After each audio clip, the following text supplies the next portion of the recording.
اعوذ باللہ من الشیطان الرجیم، بسم اللہ الرحمن الرحیم۔ جو لوگ سلمان ندوی کے دفاع میں بات کر رہے ہیں ان حضرات کو شاید معلوم نہیں ہے کہ سلمان ندوی قرآن کے پاروں کے بھی منکر تھے۔ دیکھیے، ایک وقت تھا کہ جو قرآن کے 30 پارے نہیں مانتا تھا اس کو کافر سمجھتے تھے، لیکن پھر دھیرے دھیرے 30 پاروں کے اوپر شبہ پیدا کیا گیا۔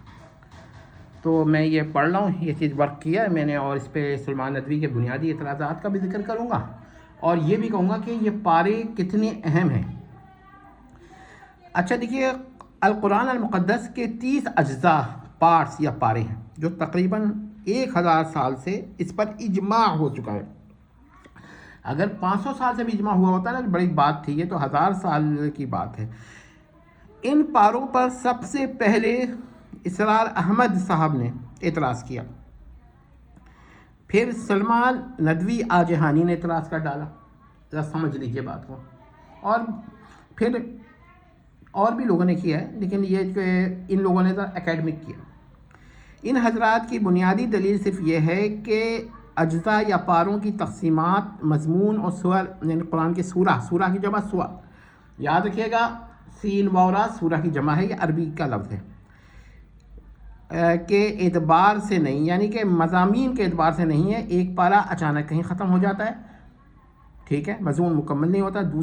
دوسرا اعتراض یہ ہے کہ ایک سورہ، آدھی سورہ ایک پارے میں، آدھی سورہ ایک پارے میں، یا سورہ کا کچھ حصہ ایک پارے میں اور زیادہ تر حصہ دوسرے پارے میں، اچانک ایسا ہوتا ہے۔ اور ایک اعتراض یہ بھی ہے کہ بھئی ایک ایسی سورہ بھی ہے جس کا ایک آیت جو ہے وہ ایک پارے میں اور پھر باقی دوسرے، تو اب اس کا کیا کیا جائے، یہ اعتراض ہے ان کا۔ تو یہ کہتے ہیں کہ یہ پاروں کی تقسیم کی بنیادی خامی ہے، الیاذ باللہ تعالی۔ اب یہ اعتراض کوئی مسلمان نہیں کر سکتا، جو کرے گا وہ یقینی طور پر مسلمان نہیں ہوگا، جو قرآن کے پاروں پر اعتراض کرے۔ اس سورہ کے اچھا اب کیا ہے، اول قرآن کے 30 پاروں پر اجماع ہو چکا ہے، ٹھیک ہے۔ یہ تو جو انسان 30 پاروں سے کم یا زیادہ پاروں کو مانتا ہے وہ یقیناً خرق الاجماع کا تو کم از کم مرتکب ہے۔ اب ان کا جو پہلا اعتراض ہے، اس کا جواب یہ ہے کہ قرآن کے 30 پاروں کی تقسیمات مضامین کے اعتبار سے نہیں ہے، پس جس اعتبار سے ان کی تقسیمات نہیں اس کو اعتبار قرار دے کر اعتراض کرنا قطعاً باطل ہے۔ یعنی کہ اگر یہ مضامین کے اعتبار سے ہوتے نہیں یہ تقسیمات، یا تو پھر آپ اعتراض کرتے، یہ تقسیم اس اعتبار سے ہے ہی نہیں۔ دوسرا یہ ہے کہ دیکھیے، تلاوت اور تفسیر میں فرق ہے۔ تقسیم تلاوات کے اعتبار سے ہے، تفسیرات کے اعتبار سے نہیں ہے۔ اور نہ سورہ، اس کی جمع سور، سین مہملہ واو اور را مہملہ ساکن، سوری معقوف جسے کہنا چاہیے۔ اچھا، تو تلاوت اور تفسیر میں فرق ہے۔ تقسیم تلاوات کے اعتبار سے، تلاوت کی جمع تلاوات کر دی، کسی کو اعتراض اور کوئی اور جمع لیا ہے۔ تیسرا یہ ہے کہ سلمان ندوی نے ایک نسخہ قرآن تجویز کیا جس میں پاروں کی یہ تقسیم نہیں تھی، اس نے خود بھی ایک عجیب و غریب پاروں کی تقسیم کی، یہ قطعاً بدعت ہے۔ آپ اپنی طرف سے کوئی قرآن کی جدید تقسیم نہیں کر سکتے۔ تو رسول اللہ کا وصال ہوا ہے 622، رسول اللہ کا 611 میں، رسول اللہ کے انتقال کے بعد آج تک، یعنی 11 سالہ مکی دور اور باقی مدنی دور۔ تو آپ دیکھیے کہ رسول اللہ کے بعد 632 میں انتقال ہوا رسول اللہ کا، تو آج 26 ہے۔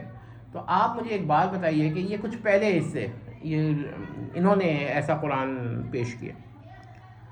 اچھا، پاروں کا انکار اور شے ہے، اور پاروں میں کے تقسیم کو عدم فعل اور شے ہے، یعنی انکار اور عدم فعل میں فرق ہے. یعنی مثال کے طور پر اگر کوئی ایسا قرآن کوئی تباہ کرتا ہے جس کے اندر پاروں کی تقسیمات نہیں ہیں، صرف آیات سورہ قرآن کی سورہ ہے، تو آپ یقین مانیے وہ تو جائز ہے، مگر اس سے انکار لازم نہیں آتا. وہ تو بس ٹھیک ہے، جیسے کوئی قرآن کے آیات کو بغیر تشکیلات، زبر زیر پیش، فتح ضمہ اور کسرہ کے بغیر لکھ دیں تو یہ تو جائز ہے، مگر یہ کہ کسرہ ضمہ اور یہ فتح جو ہے یہ قرآن کی یہ غلط ہے، ان کا انکار کرے تو الگ حکم ہوگا. تو عدم فعل اور ان کا انکار یہ دونوں ایک چیز نہیں ہے.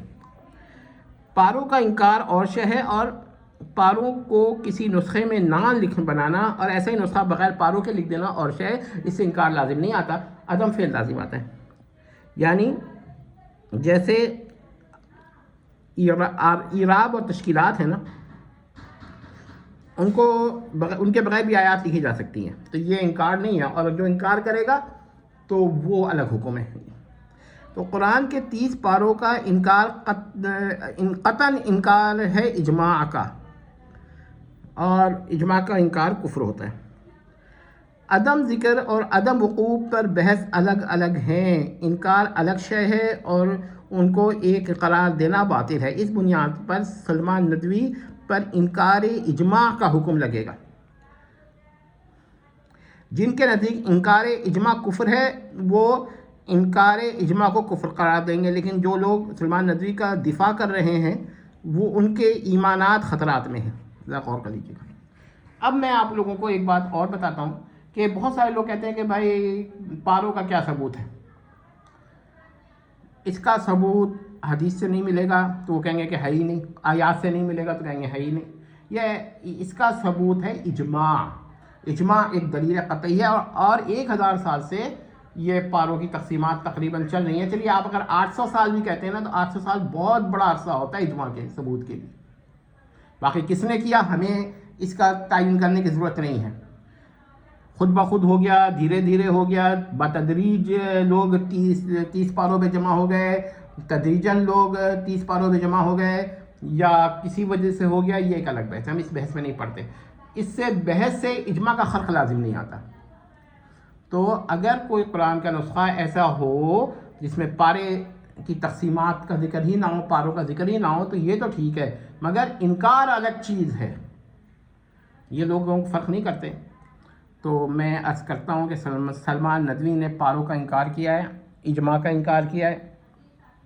قرآن کے 30 پارے تھے، ہیں اور رہیں گے. یہ کوئی عیب نہیں ہے، یہ کوئی سقم نہیں ہے، یہ کوئی نقص نہیں ہے، یہ کوئی ہم لوگوں نے قرآن میں کوئی عیب نہیں لگا دیا، قرآن میں کوئی تحریف نہیں کر دی پاروں کی تقسیم کر کے.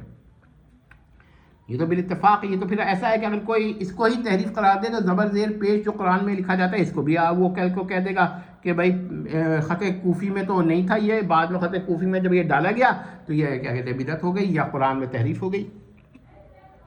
پھر یہ بہت ہی بڑا مسئلہ پیدا کر دیا تھا اس نے. اب جو لوگ کہتے ہیں نا کہ ناسبی حضرات اس کے مخالفت کر رہے ہیں، حضرت معاویہ کی توہین تو ایک الگ بحث ہے. اس بحث کو کیا کیجیے گا؟ جو اتنے اجماع کا انکار کر رہا ہے یہ شخص، قرآن کے پاروں کا انکار کر رہا ہے. یاد رکھیے گا کہ تلاوت جو ہے اس میں بھی مضمون کا کوئی لحاظ نہیں ہوتا.